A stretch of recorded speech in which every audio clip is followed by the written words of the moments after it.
Welcome to the Inspiration North podcast, inspiring stories from inspirational people and how they found their passion, their true north. I'm James Eves. And I'm Michelle Minikin, and this is the Inspiration North podcast.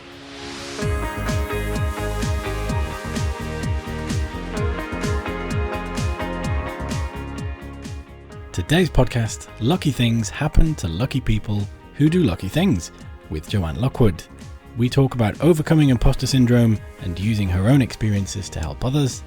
In 2 years, going from not being able to get out of bed to being an international speaker, and how you should just keep winging it. Joanne Lockwood is the founder and CEO of See Change Happen, an equality, diversity and inclusion practice specialising in providing transgender awareness and support to organisations and businesses. Her mantra is smile, engage and educate, and she passionately believes that people are people, and no matter who they are, deserve to be treated with dignity and respect. Thank you for joining us today, Joanne. We are very much looking forward to chat with you. First time I've met you, and shall we jump straight into the first question of, did you know what you wanted to be when you grew up? Well, that's a kind of interesting question, because I think when I was young, I didn't really have any mapped out career path of my own. I had ideas, kind of my parents kind of seeded ideas into my head, but I didn't have this like dream to be a doctor or an astronaut or anything like that. But for some reason, around there about the age of 11 or 12, my mum bought me a Ladybird book of how to build a transistor radio. And at that point, they decided I was going to be kind of electronics or really into electronics. And that became kind of my thing. So every birthday present, every Christmas present I had seemed to have an electronic circuitry. We would go down to Maplins and buy resistors and transistors and solder them stuff onto boards. And it became what I was doing. But I never really chose that as a career or a destination. And for some reason, I ended up joining the RAF as a radar and radio engineer, fixing airplanes and doing fault finding on radars and radio, learning how to, and in those days, it's early 80s, I was learning on valve technology, big 3,000 volt stuff, you give yourself a big burn if you touched it, and the big, people were jumping off their desks because they're getting electrocuted on this stuff. So I did that, but I never really understood electronics. It was kind of like, it was all mumbo jumbo. I knew how to assemble things and put them together, but I couldn't design it. I didn't have that. It just wasn't inside me to care about it enough. And I look back on my life. My hobby was photography, and I think had I been allowed to embrace photography as a career, I got photography, and I love photography. Today I love photography, video editing. I love videography, and I like the art of photography, the art of light. And I think if I look back on it, and I had have chosen a career or known that photography was a career I could have chosen, then I would have probably done that. Yeah. It's crazy, isn't it, when that happens? So I was reflecting when you were talking, thinking, because James and I are business owners, entrepreneurs, whatever you want to call us, and I'm now a bit worried that I'm forcing the entrepreneurial route down my little 10-year-old boy's throat. So I'm like, "Ooh, back off, mother." So yes, it's a really good reflection that how I almost joined the army as well, because my dad was in the army. Then I realised I'm not very good with authority or being told what to do, so I would have hated it. Like, really hated it. I didn't last long in the RAF. I only made 3 years. That's another whole story, not for a public podcast. But I got into computing after I left the RAF. I was a filing clerk at a defence contractor called Plessy Avionics, and because I trained in the RAF on all this equipment, Plessy's made some of the equipment I was trained on, so they saw me as a great asset to have in their post-design laboratory to help keep some of this stuff in production. But again, I just didn't get electronics. I just wasn't in me, and I started to get more interested in the test equipment, the computers, the PCs at the time. So this is mid-80s when PCs just started launching, and I became far more interested in computers. And then suddenly I realised that I got computing, I got that side of it. And I built a 25-year career in computing, which I only really parked about 3 years ago when I made some other life changes. But ironically, in lockdown, I've started going back to using some of my computing skills, and I'm doing a lot of training for people online on how to set their remote support and remote networking up and the remote online speaking. So I'm helping people on setting up lights and cameras and software on their computers to help them with their remote business. So yeah, I've kind of dived back into it, gone full circle. But no, I found a new passion, which no doubt will come into a minute. So I've had several. Photography was my original passion, I suppose. Electronics became my parents' sort of steer, and then computers became my hobby turned career, really. And that took me to about 3 or 4 years ago. Yeah. What was it about computers? Was it the element of putting things together? Was it the potential of what they could bring to individuals, to companies? What would you say that was? I'd say I've got a very investigative mindset. So I'm hungry for knowledge. I want to keep learning something new and finding the next challenge. And computing for many, many years always had something more. There's always something I could do. And it also gave me the opportunity to be good at something and be able to share it with somebody who wasn't so good. So I got the ego and the sort of feedback. Oh, wow, Joe's really good at that. Joe's really good at this. Joe's an expert in computing. One of the things I found, having been here for 25 years, that I really didn't like support. I don't like supporting people. I'm a starter, a project. I'm an inspirer. I can sort of sit there and say, this is the blue sky. This is how you want to do it, and then I can get it in and get it and say, right, there you are. Now run with it. And I'm on to the next one. So I don't want to be the supporter who lives with it forever. I'm definitely much a starter and an inspirer. Your pain there. I'm not a completer finisher at all. James has to do that job, sadly. That's right. It works quite well with the two of us because we'll talk about ideas. Michelle's already running off, starting it while I'm still reflecting on the options. Michelle gets bored of it, and then I'll pick it up and carry it to the finish line. It works quite well. Yeah, I definitely have that shiny type thing, and I didn't realize it took me a long while to realize that I thought I was a starter finisher, a completer finisher, and I thought I had a lot of attention to detail, and I almost prided myself on having a good attention to detail, seeing the whole thing through, being really. And I suddenly realized that 60% of that thought process was fake. I was believing myself, and I really wanted to just focus on this first part, the first 6 months, the first year, not the 5th year or the 7th year. So, and which is what scares me sometimes about looking for full-time employment, because not every full-time employment opportunity is about starting and keep starting again. Whereas if you're a consultant, if you're an outside person, you can always get involved with projects where you start, and then they hand it over to somebody internal who finishes and runs with it. So I'm kind of scared to work full time for somebody where they want me to start it and then finish it and then keep it going. It's like business as usual, not fun. No, I like business not as usual. I mean, in a way, COVID has and the disruption has kind of jumped straight into my wow. This is so much fun. I've got something new to play with. In about 6 months' time, I'll be bored with it, and I want something else to happen. Well, so, yeah. Given how this year has gone so far, you might get your wish, Joe. But I think adapting to change is and be able to pick myself up when things are, the carpet's been pulled out from underneath you, and you have that self-pity moment. You have a bit of a cry, and you think, oh, okay, dust myself down, right, back on the horse. What are we doing now then? Let's go. And so I'm very good at being able to accept and move on rather than linger.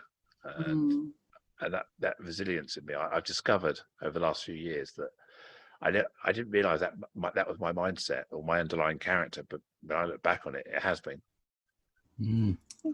Is there anything over the 25 years which has been, are there any elements with technology where you thought that was utterly fascinating, or that's one of my favorite changes in the world linked to technology, or is it hard to pinpoint?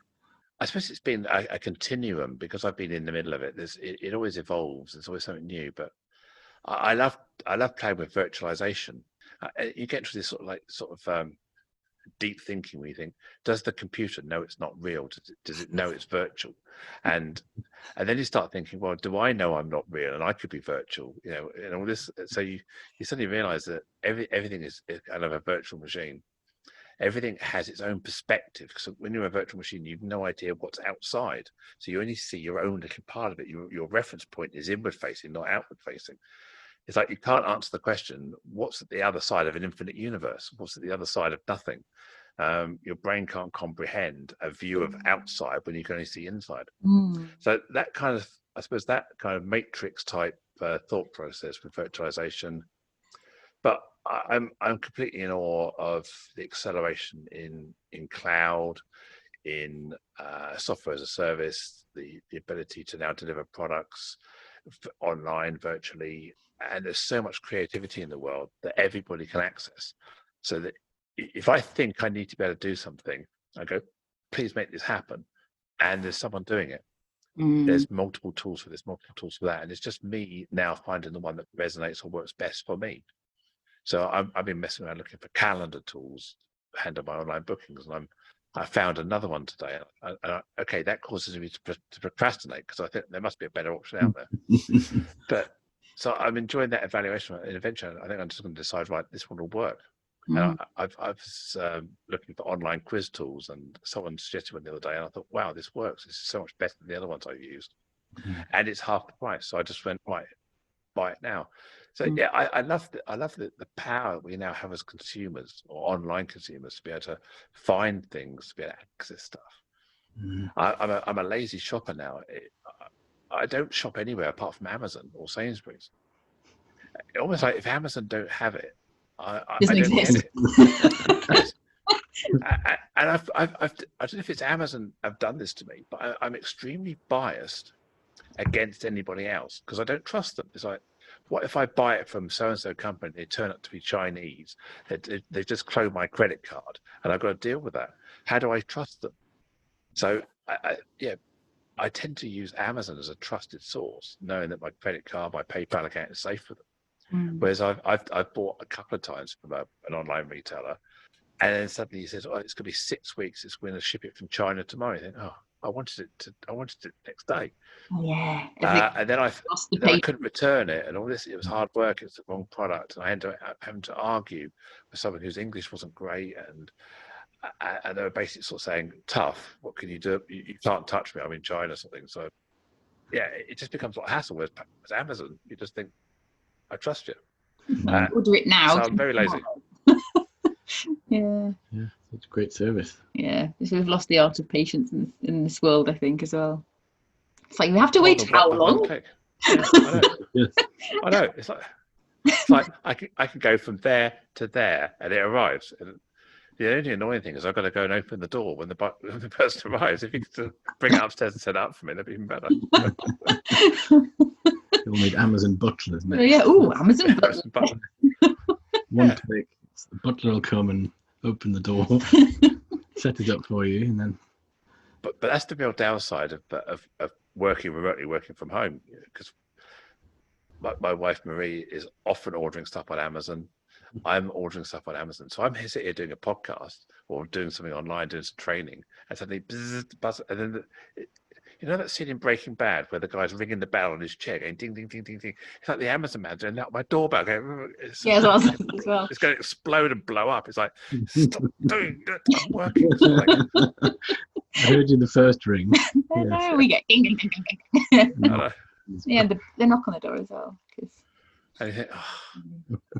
I get down there and say, I've been ringing. I know you've been ringing. I've been working. It's like this assumption that I'm at home watching telly or something. The worst thing is when the delivery guys always know that you're in the house, so you tend to take the parcels for the whole bloody street because you work from home. Well, we're flat number 1. And of course, when they don't get an answer, they always do flat number 1. It's like, so I'm always going to, I always say on the buzzer thing, so which flat is it? And they always ignore me. I said, which flat is it? And they said, 15. I said, well, we are number 1, you know. They go, oh yeah, I know, just let me in. Ding, ding, ding, ding, all the way up. I've got nothing better to do. And this is another funny story. I was at home, working as I do. I work remotely from home. 99% of the time now. And I was on a call doing some training or doing something which I was charging good money for. And the buzzer was going ding, ding, ding, ding downstairs. And I thought, ignoring it. And then my phone started ringing, and it was a colleague of my wife. And I said, I paused the Zoom call. And I said, like, yeah, hi, I'm on a Zoom call. I can't really speak right now. And he said, oh, this is Richard. I work with your wife. She said it'd be okay if you're in. Could you go and get my Amazon parcel for me? And I went, so I'm now, because he lives in the same building. So I'm now going downstairs to get the Amazon parcel for a neighbour, and he's phoning me up to hassle me to go and get his. So, did I charge for this service? Am I now your Amazon bitch? It's like, send him an invoice. So I sent my wife a text afterwards saying, I've just been Richard's Amazon bitch. I've just had to go and get it. And apparently she showed the text around the office and everyone's laughing their heads off. So when after this podcast we do bullets, we pull them out. So I think I think it needs to be something about being an Amazon bitch with bullets now. But I guess if you're not used to, if you're an Amazon delivery driver or whatever, a person who doesn't work at home from home, you've probably got no concept about what all these people are now doing now they're at home. Everyone thinks, oh, they're just lazy people on furlough, or they're just sitting there in front of the computer all day doing nothing. Watching Twitter on the telly. Trish, how old am I? Campbellwick Green or something, yeah. Okie dokie. So, 25 years in IT. What came next? Yeah.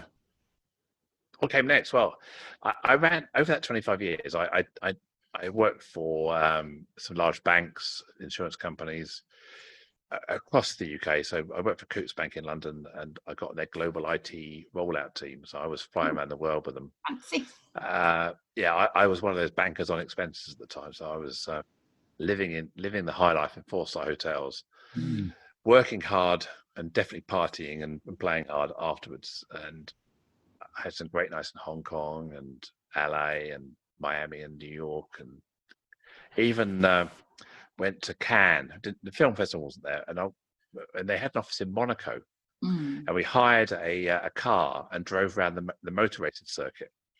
It wasn't until I got home that I watched the Monaco Grand Prix to realise we'd gone the wrong way round through the tunnel. But it was a great opportunity to do IT. And then I left Coutts, and I founded my first business in '98. Set up just myself and my accountant at the time, as I was freelancing. My accountant persuaded me to come and look after his IT. And suddenly I had a business, I had clients, and I took some staff on, grew that, until unfortunate events of 9/11 took a major hit on some of the economy.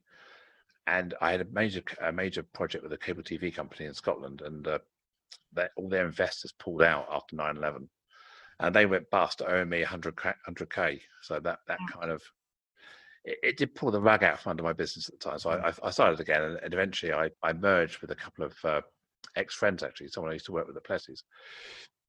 And we ran that business until, well, for 12, 13 years, until 2017. And yeah, I just got tired of IT. I think I got tired of a few things. I became kind of past my sell-by date in IT.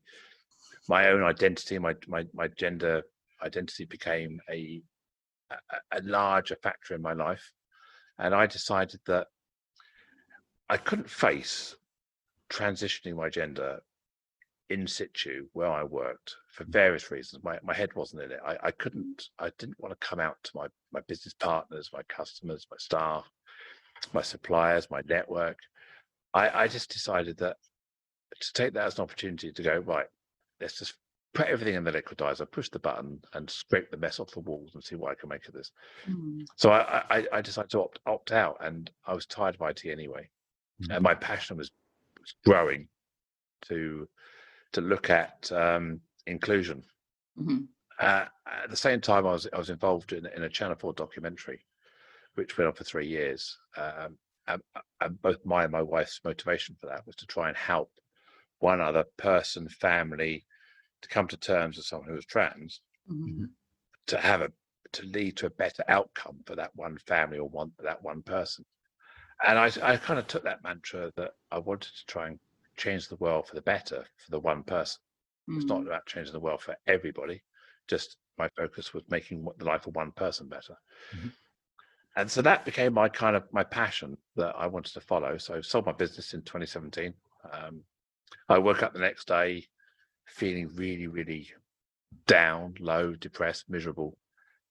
Because at that point there, I was still going through my own transition, my own journey, my own challenges with my wife, my children and friends. And it was, most people would say giving up, selling your business is doing something completely different. It's hard enough on its own, but without giving up your entire foundations of your life and transitioning is at the same time was quite tricky. But so it took me 3 or 4 months to get over that, to start putting my entrepreneurial head back on and go, I can't lay in bed every day because nothing's happening. And then I had to face some of the fears. What if I was going to get rejected? How would people take me seriously? What was I actually going to talk about? My imposter syndrome was kicking in, going, well, what do I know about HR and inclusion? And I started doing some research, and my imposter syndrome got worse. I was just a person talking about themselves, and I realized that I couldn't build a career on talking about myself and my own lived experience. So I had to use my lived experience, my own sense of self as a foundation, but I had to evolve it into thinking about all people and all experiences. And that was the challenge I faced in 2017. And I kind of got lucky. I say I got lucky. I always say that lucky things happen to lucky people who do lucky things. And it's about good networking. It's about being generous with your time, paying it forward. It's about putting yourself in the right places. And then that is how you generate luck. Luck is a formula, I think. And I bumped into a few people, and I nurtured my old network. I nurtured the people who've known me for a long time. And that gave me a lot of kind of a power base of credibility that I believed in. And then I got lucky. I bumped into a guy called Bill Borman, who many people know. Yep. And he opened a door, or the door opened with him standing there holding it into a world of it's talent acquisition and some of the crowd you and I both know through True. And that's led me the opportunity to speak on stages from Melbourne to San Francisco to Tel Aviv to Kiev, Tallinn, Berlin, Amsterdam, Lisbon. So I've been all over the world speaking on stages, not just about being trans. In fact, the more time progresses, I talk more about inclusion, belonging. I talk about inclusive recruitment and challenging bias in the recruitment process. And I'm even advising companies now who are producing some hardware, some tech software in the recruitment space on how to look at their bias within their application process and the ATS systems. And I'm having a load of fun. I still sometimes I think I was in Melbourne or I was in San Francisco, and I was pinching myself when I woke up one day. I said, how did I end up here? How on earth did I go from not being able to get out of bed 2 years ago and having no real idea what I was going to be doing to suddenly standing on the stage in San Francisco with smart recruiters, a global ATS system, speaking on a panel with Hung Lee and two other ladies, talking about gender equality in the workplace with about 600 women in the audience. And then coming off stage and getting a load of testimonials from people who've worked at LinkedIn and Twitter saying that was the most inspirational thing they've heard in years. Thinking, how did that happen? I don't know. Just keep winging it. Just keep winging it. Just make it up as you go along. It'll be fine. But I think I said at the beginning, it's about this inquisitive mind. So I like to pick things apart. I like to literally get into the understanding of everything. I don't know if you ever watched there was a TV program, I think it was called Heroes, where they all had this different capability. And there's one who had a dark capability where he basically took people's heads off and picked their brain apart. And there's another one who was able to absorb the personality of other people. There's Peter Parker and the guy that plays Spock in Star Trek. I can't remember, Pinto, the evil one in Heroes anyway. Yeah. So I love the way that they were able to pick apart and really analyze into things. And I suddenly realized that's what I like doing. When I was a kid, my mum bought me a wind-up proper wristwatch, and I had the back off, and I was playing with it before I knew it. I had the spring in one hand and the watch in the other hand, and it's kind of I had a camcorder and the tape broke or something, and this is 20 years ago. I was in a hotel room in the Isle of Wight with a screwdriver. I'd taken this camcorder apart with screws everywhere in this bedroom. So I've never been afraid to sort of strip things down to the bones, technically. And I guess I did that the same with when I learned about inclusion, belonging. I do so much research. I'd meet so many people, had so many conversations. I'd live, breathe, and walk the talk, if you like. And that's my way of overcoming my imposter syndrome, is put that 1,000 hours in on the route to 10,000 hours to become a master or something. And that's how I've approached it. Never been to university, never had a degree, never bothered with qualifications. Just my school of life is a very investigative one, where I really want to dive deep into things and get to know them. Oh, it's interesting, isn't it? So the IT was a really good foundation for this as well, I suppose. Because if you advising software platforms, was my biggest bugbear is, when somebody said, "Oh, this is a new video interview system, and it's going to be able to tell whether the person is, this, that, and the other." I'm like, really? Yeah. Is it? And the biases that they put into things because humans are programming these things, and yes, it just, makes steam come out my ears sometimes when I read these claims that certain organizations do. And but I also see myself as a candidate. I've never seen myself as a recruiter. I've never seen myself as an HR person.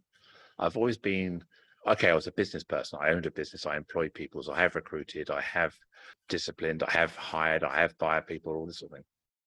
I've made lots of people redundant, unfortunately, over the time. So I have performed HR and I have performed recruitment functions. But I've never, in the last 3 or 4 years, I've always seen myself as a candidate. So when I talk to people about candidate experience, I tried applying for roles as a trans person. I tried engaging with the recruitment process. And like most candidates, it's shit.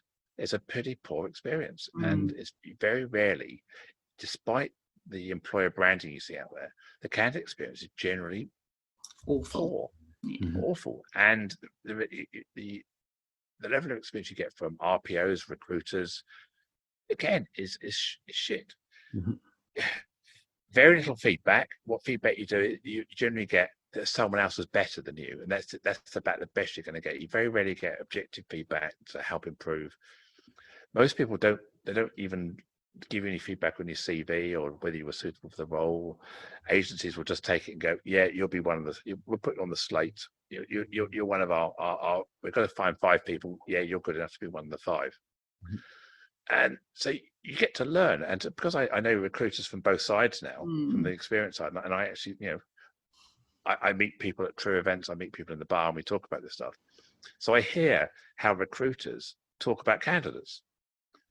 But I'm listening to them as a candidate, and I'm not saying I've got worldly knowledge on every candidate experience, but whenever I talk to people about in software, and I always come from this. So how's that going to help me as a candidate? I don't care how it helps you as a company. I want to know how it helps me as a candidate. And so when we talk about debiasing systems, I always think about how does that help me? Are we just moving the bias from the front door to the middle door? So you still got to meet me at some point.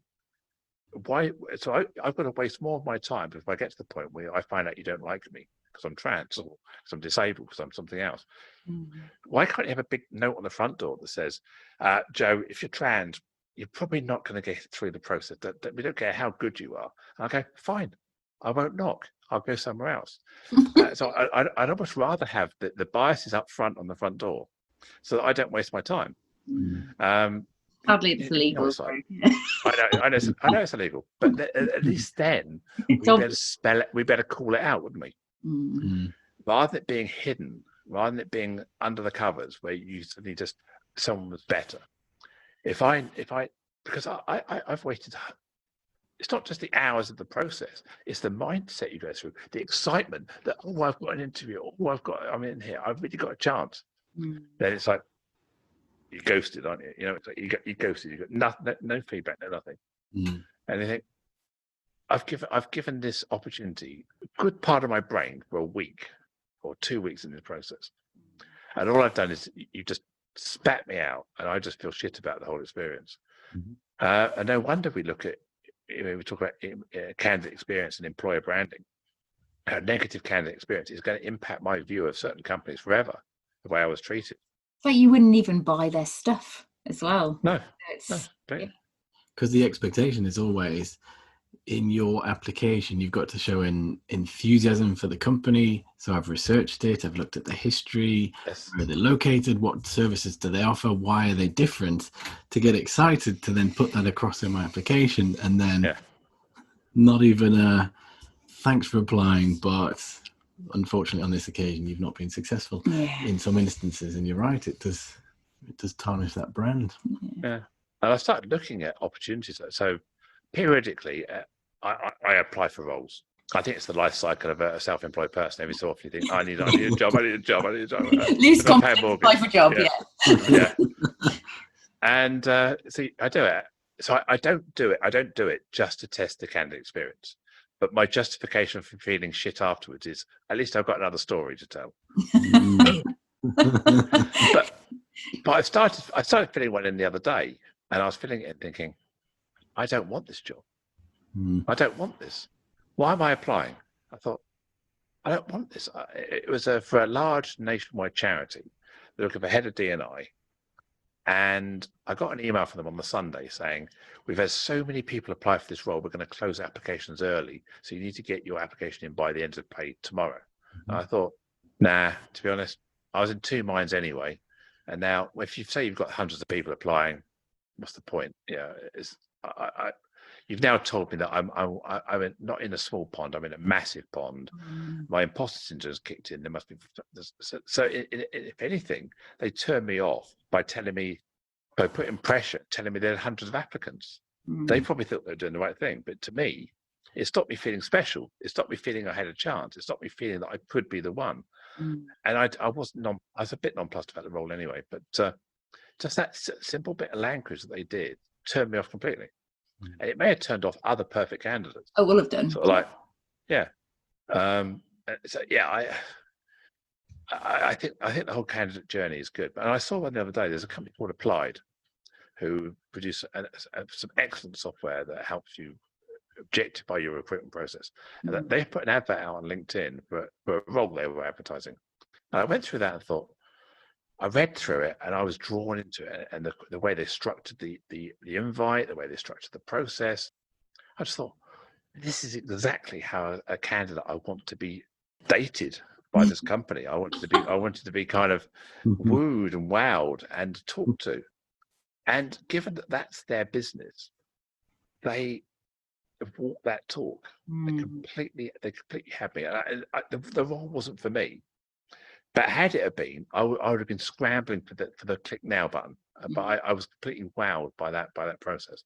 And I know the people who run Applied, and I've seen many demos, and I've had them to the True Inclusion event. Andy Babbage from Applied came up to that, and so I've had lots of demos. So I really do believe in that kind of process, the objective type process, and the way they do it. But I still challenge them, and there's a lot of companies out there doing unbiased recruitment platforms. Where I struggle is by debiasing the process from now, we're making it fairer for the future. But how do we therefore address the imbalance we already have? We don't have a level playing field. So all we're going to do is keep the playing field as it is. We're not going to make it worse. We're not going to make it better. If we've got 70% men, 30% women, and we hire 50-50, we'll always be 70-30. It's going to take generations and generations. So how do we actually put positive action into the recruitment process to target more women, to even the balance out, to target more underrepresented communities? Because if the process is all unbiased, it doesn't allow us to shine through positive action initiatives. And I keep challenging people to say, how do we do this? How do I put a campaign that targets women for this role in your software? You go, well, you can't because it's unbiased. I go, exactly. So then we've got to look at innovative ways of pushing the funnel under the woman tab, so that only women fall into it. At the moment, we're putting it under the everybody tab, so everybody goes through the process. So how do we use positive action to get more of the desired people into the funnel. Therefore, the ratio of people we want is greater. Therefore, what should come out should be a higher proportion of women. And I challenge people on this, and they all look at me and go, well, that's not what our product does. Our product is about making it fair for everybody. I go, I get it. And that would be fantastic if we had a level playing field now, but we haven't. It's really, so how do we fare up? There's the sort of the person end of it as well. So there's lots of research around if there's sort of 10 key things you need to do a role. Your typical man will look at it and go, I can do 3 or 4 of them, I'll apply. And a woman will be like, oh, I can't do 1 of them and not apply. So it's almost taking the essential skills out of it. But then just to follow that up, a man would look at it and say, well, I've heard of you and you've got beanbags. That'll do. Football table. I'm there. So yeah, it's a whole systemic problem, I suppose, isn't it? Yeah, it is. Learning how to be objective not only in your application process, but in the hiring panel, and understanding that you can have a strong character in the hiring panel can influence everybody, and it's how to grade people without collaborating at the first point. It's so that someone can walk into a room and see people like them represented. If you're not white male and you walk into a room and it's just full of white men, then you're immediately going to go, is this the kind of company I want to be working for? Am I going to get a chance? Belonging. Yeah. And of course you end up with that feeling of kind of, in awe. I'm not imposter syndrome. I'm not in the right place. The questions they ask you, the way they ask them, are not going to be relatable in the same way. No wonder people walk out and go, I've had people's stories telling me that they get to the interview, they sit down and go, actually, no, thank you, and just walk out. Yeah, it's not very British though, is it? It's like you'd normally go through the pain of having been interviewed and then say, oh, never going to work for them. But But I've had interviews as a trans woman, and I've detected the awkwardness of the person trying to interview me. And it wasn't they were necessarily biased as such. They were just uncomfortable in having a conversation because they probably already decided that no matter what happened, I probably wasn't going to be hired. So they were just trying to get through this politely. And I detected that this person was uncomfortable with me. So I was kind of going, are we there yet? Can I just... You've got any questions for me? No. You've got any questions? No. Where's the toilet? Yeah. Then I suppose the question is, which toilet do you want? It's like, no, wrong answer. I think but no, it is. It's and I think we need to put more EQ into the process. We need to, but then again, if you're trying to remove bias, then putting more emotional intelligence into it actually introduces the bias back, because it's the gut fear, it's that soft stuff. So are we humans recruiting humans, or are we robots recruiting robots? It's trying to work out that balance. How much humanity do we want to take out? How much can we influence the process and give everyone a fair chance without dehumanizing everything? Yeah, it's one that I wrestle with every day in terms of my job. It's difficult. It's fairness, isn't it? It has to be fair for everybody. Yeah, I've just written a big bit for I'm doing a development centre at the moment for a waste management company, and I've written this big bit about for the participants that are going through it, why it's really important for you to tell me if you need some reasonable adjustments, what they are, how you can talk to me about it before I design a process that's not fair for you. And it's that. And it's sort of that language that goes in the sort of invite to say, look, if we can make adjustments to this process, we will, and we can. So I get how to phrase that question. Somebody who's maybe reading the manual will say, do you need a reasonable adjustment? And that's kind of like, oh, do you have a disability? And it's like, and I encourage more open questions. Is there anything we can do to make your experience, make your opportunity, your engagement more memorable or more for you? And that could be, actually, I've got a bit of arthritis in my knee, and if I didn't have to walk upstairs, that'd be better for me. But actually, it's not a disability. So you're actually asking people different questions and getting a far more personal answer. Mhm. But that then doesn't fit into survey forms, does it? That doesn't fit into kind of one. It's sort of like tick tick. Have you got? You could just sort by disability ticks. No, it's It doesn't work. if you want to talk about this, you're worried about the process, give me a call. It's along those lines rather than because there's too many, do you not like peanut M&Ms? Do you just want orange Smarties? It's not, it gets to that level of, too complicated. But that's where we lose the people side, because people say, "Oh, we want to find out what people want," and then they go, "Oh, TMI. Oh God, all these people have got too many ideas. Oh, we don't. No, I just want my version of ideas, not your version of ideas."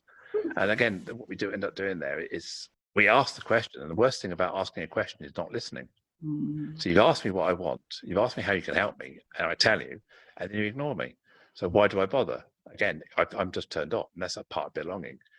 I want to feel involved. I want you to listen to me. I want you to hear me and do something with that. Or don't ask me at all. I'd rather you ignored me than ask me and do nothing. And that's the challenge, isn't it? Well, that's the whole problem with employee feedback. Your annual employee survey. I told you what, first year, I'll tell you the truth. And then next year, the problems are still the same. So I'll just nothing with it. Whatever. Yeah. So I think, as culture amps say, people don't get survey fatigue; they get lack of action fatigue. Yeah. It's you can ask me as many times as you like my opinion if you do something with it. But eventually, I'll just say, "I've told you. If you don't care, I don't care." Yeah, that's how you quickly turn people off, don't you? Okay, Joe. This is the quick fire round. So we have come up with a number of questions.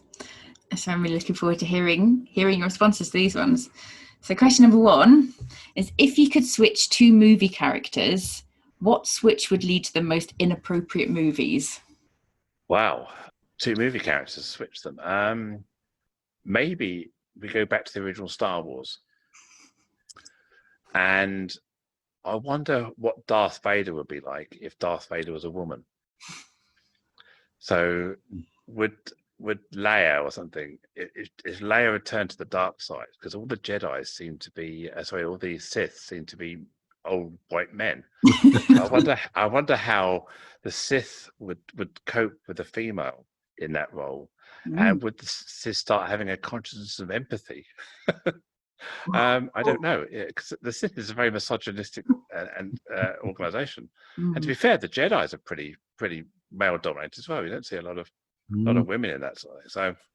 So maybe Leia broke the mold, and we need to see more female Jedis out there. So it'd be interesting to see Star Wars reimagined with females leading the Jedis, and see how that turned out. Or maybe we realised that Yoda in fact was actually a female, and we just believed that due to the voice that Yoda was male. But we've no way of knowing whether Yoda identified as male or female, don't we?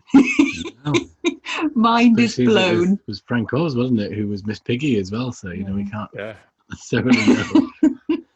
We have to get on the phone to George Lucas in his next series of movies. Oh, brilliant. That's great. I like that. Thank you. Question number 2, what is one responsibility you really wish you didn't have? That's interesting. Well, when I was going through my gender transition, I was very mindful of the responsibilities I had as a parent, a spouse, a child, a friend, a business colleague, etc. So I was very mindful about all those responsibilities. And I was a trustee of a number of charities, and I had a lot of voluntary commitments. I was very mindful of all those responsibilities. And each one of those responsibilities was a chain that was effectively holding me prisoner. And what I realized at the time was I had to be able to break those chains, and I couldn't break them all together, because each one of them together they were drowning me. So I at the time I did what I call transitioning in chunks. So I took a bit of my life, a responsibility, and fixed it. And I took another responsibility and tried to fix that. And the last one that held me back was the obligation I had to my business to earn a living. So I suppose the one responsibility, or the one thing that holds me back a lot, is the need to earn a living. like most people, the responsibility to provide for myself and to make my life and those around me's lives better. So if I had to lose a responsibility, it would be to not have to continually focus on earning a living and be financially independent, so that I could be philanthropical or give my time without expecting reward for it. That's brilliant. It's a universal basic income. UBI completely. I've done a lot of. I don't know if you've read the book Utopia for Realists by Rutger Bregman.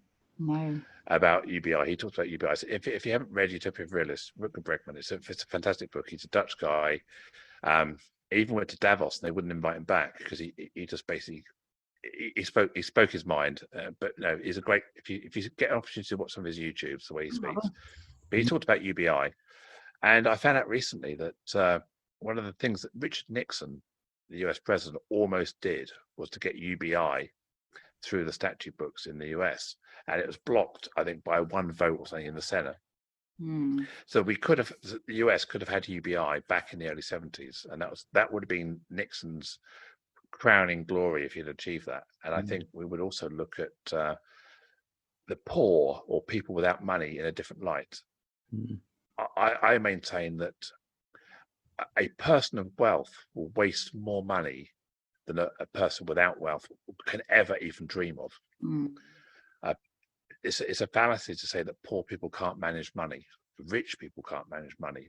Rich people spend money on themselves and inessential items, whereas generally people without money will spend money more carefully and more measured and more considerate because they have to. So it's a fallacy to say poor people can't manage money. Actually, rich people can't manage money. They waste money. They pour money down. They do inappropriate things with money. In my life, when I had more money than I needed, I didn't use that surplus for the benefit of mankind or myself. I squandered it on stuff that transient stuff. And if I had my life again, I would probably value money differently. Definitely. Definitely. I don't think there's enough education in schools or, parents teaching us. I don't think parents know really, so the ignorance around money is terrifying, isn't it? Well, we're all a slave to it. And this is, again, personal opinion, that if we all didn't need money, how would the government, how would society control us? We almost need to have a purpose, and that purpose is earning a living to keep us sustained. It's almost like it's this need to keep us in debt, to keep feeding that. We have a house. As soon as we have nothing to worry about in that way, then we become activists.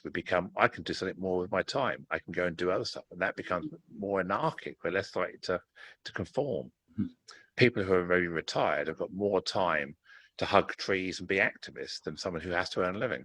So in a way, I think having money and keeping the poor people poor, or the less wealthy, means that they have to then keep earning a living. They have to then, they can't stick two fingers up at their career and do something different because they have responsibilities, because they've got houses, mortgages, rent, kids, but debt, cars to pay for.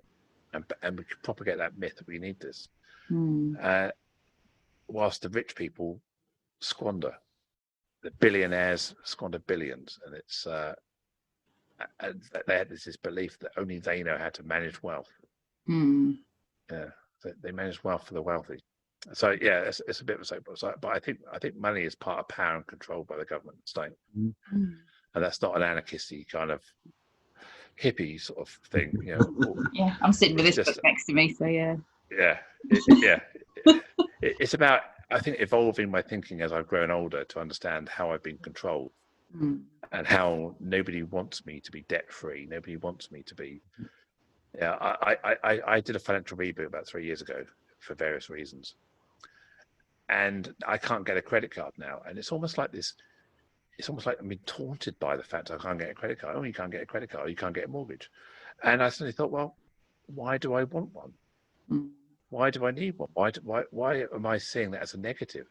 And I understand you need 6 years to train yourself not to use credit, not to use several different relationship money. So I understand the reasons why there's a big lapse.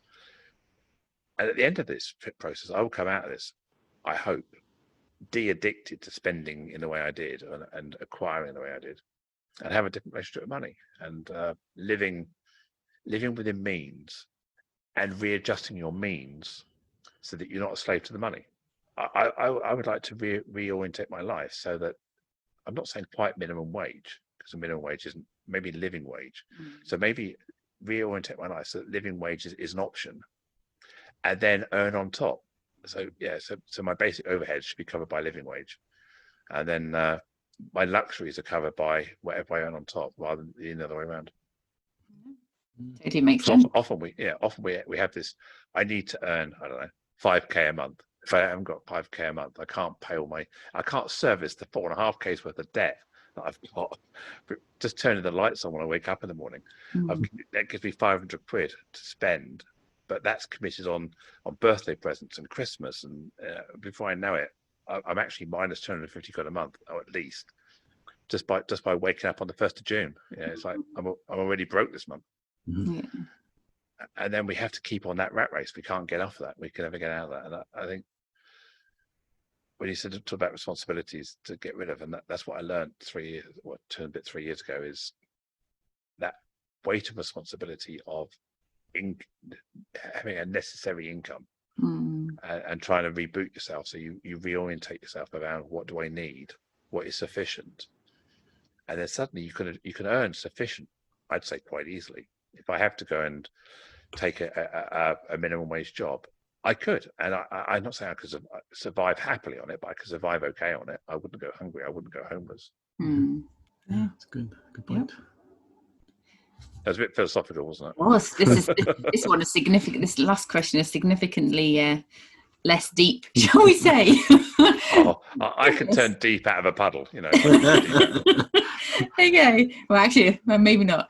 Who would be the worst person to be stuck with on an elevator? On an elevator, in a lift. We're English. in a lift. Yep. Well, I'm gonna tell you a story. So I was in Athens. Mm-hmm. This is probably 20 years ago, in my old life, and we were going to a black tie dinner that evening. And as I was coming down the corridor, I saw the lift doors closing, so I managed to put my hand in the doors to stop them closing. And this lift was pretty packed, and a friend of mine was in one corner at the back, and I knew most of the people in the lift, and I was by the button, so I was sort of like, I mean, literally, we're sort of like short hands trying to push the buttons.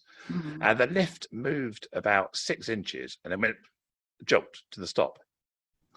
So we're in Athens. It's hot. The lift is now, doors are now shut. We've got too many people in the lift, and it's hot in the lift. There's no aircon in the lift. There's no nothing. This lift is now like an oven and getting worse. And everyone's going, panicking. And my friend in the back corner was a large chap, tall and wide, and he was always known to have a bit of tissue in his paper, mopping his brow, and always sweating. And he was going, "Oh, I'm claustrophobic. And call someone. So I reached down, got the little phone out the holder, and phone up, ring. And this voice at the end of the phone said, "Hi, lift services." I said, "Yes, we seem to be trapped in the lift. Can I get a round of drinks to elevator 3, please?" And at this moment, I looked out the corner of my eye, and my very large statured friend was reaching out, trying to throttle me with his hand across the crowd. And he said, "Don't you dare mess around." So I said, "No, we're trapped in the lift. Could you get someone to come and help us, please?" And hung up. So to answer your question, who do I not want to be trapped in a lift with? I think most people would not want to be trapped in a lift with me on that basis. So I don't always see the serious side of a situation. Maybe try to use humour sometimes when it's not appropriate. But yeah, some people did laugh, and the story's a good one. I would have wet myself. I thought it was hilarious. It breaks the tension a bit, doesn't it? Awesome. So our last question we always ask every guest, So Dr. Emmett Brown pulls up outside in the DeLorean, can take you back to your 18-year-old self, and you can have a chat and give some advice. What would that be? I'm a great believer that you're a product of your life. You are who you are because of who you've been. So to fundamentally change anything at an early stage of life would mean diverting the course and path of my life so immeasurably that I would not recognize myself now. So if I reflect in the mirror, I'm not unhappy with myself. I'm not unhappy with my life. I'm happy with I've achieved a lot. I've delivered a lot. I've got some great friends, and I don't have any regrets. So I suppose the advice I would give to my 18-year-old self is, you're going to fuck up a few times. You're going to get it wrong. Things may not go well, but don't worry. Just do what you feel is right. Just keep on keeping on. You'll do okay. You'll do okay. That's fabulous advice. Thank you ever so much. If one of our listeners has listened to this and thought, "Ooh, I quite like the sound of Joe," what's the best place to find you on Tinterweb? LinkedIn is a good place. So Joe Lockwood, LinkedIn. My website is changehappen, SEE, changehappen.co.uk.